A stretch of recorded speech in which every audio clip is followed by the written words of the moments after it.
நேதாஜி சுபாஷ் சந்திர போஸின் மறைவு இந்திய வரலாற்றில் மிகப்பெரிய மர்மமாகவே இருந்து வருகிறது. 1945 ஆகஸ்ட் 18ஆம் தேதி அவர் ஜப்பானிலிருந்து தாய்வானுக்கு செல்லும் போது அவரது விமானம் விபத்துக்குள்ளானதாக அறிவிக்கப்பட்டது. அதிகாரப்பூர்வமாக இந்த விபத்தில் அவர் உயிரிழந்ததாக அறிவிக்கப்பட்டது. விமான விபத்தில் 3வது நிலை தீக்காயங்களை அடைந்த போஸ் தாய்வானில் நன்மு மருத்துவமனையில் சேர்க்கப்பட்டார். அங்கு ஜப்பானிய மருத்துவர் டான்டோ சிகிச்சையளித்ததாகவும் அவர் 6 மணி நேரம் கழித்து இரவு 9 முதல் 10 மணிக்குள் கோமாவிற்கு சென்று உயிரிழந்ததாகவும் கூறப்படுகிறது. இவரின் நெருங்கிய உதவியாளர் ஹபிபுர் ரஹ்மான் இந்த விவரங்களை உறுதிப்படுத்தினார். ஆனால் இந்த விவரங்கள் மீது பல சந்தேகங்கள் எழுந்தன.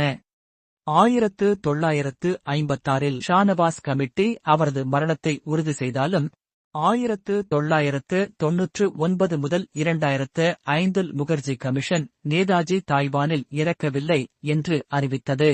மேலும் தாய்வான் அரசு 1945ஆம் ஆண்டு அங்கு எந்தவொரு விமான விபத்தும் நடந்ததில்லை என்று தெரிவித்தது. நேதாஜியின் உடலுக்கான எந்த ஆதாரமும் இன்று வரை கிடைக்கவில்லை. இதனால் பலரும் இது ஒரு திட்டமிட்ட நிகழ்வாக இருக்கலாம் என்று கருதினர். சிலர் அவர் ரஷ்யா, சீனா அல்லது பிற நாடுகளில் தஞ்சம் புகுந்திருக்கலாம் என்றும் நம்புகின்றனர். மேலும் 1960 மற்றும் 70களில் இந்தியாவின் சில பகுதிகளில் அவரைப் போல தோற்றமுடைய ஒருவர் காணப்பட்டதாகவும் செய்திகள் வந்தன. சிலர் அவர் கோசிகான் எனும் துறவி ஆகசு வாழ்ந்ததாகவும் கூறுகிறார்கள். இருப்பினும் இதற்கான உறுதியான ஆதாரம் எதுவும் இல்லை. இந்த மர்மம் இன்னும் அதிகாரப்பூர்வமாக தீர்க்கப்படவில்லை. நேதாஜியின் உண்மையான இறப்பு எப்படி? அவர் உண்மையில் உயிருடன் இருந்து மறைந்தாரா அல்லது விமான விபத்தில் உயிரிழந்தாரா?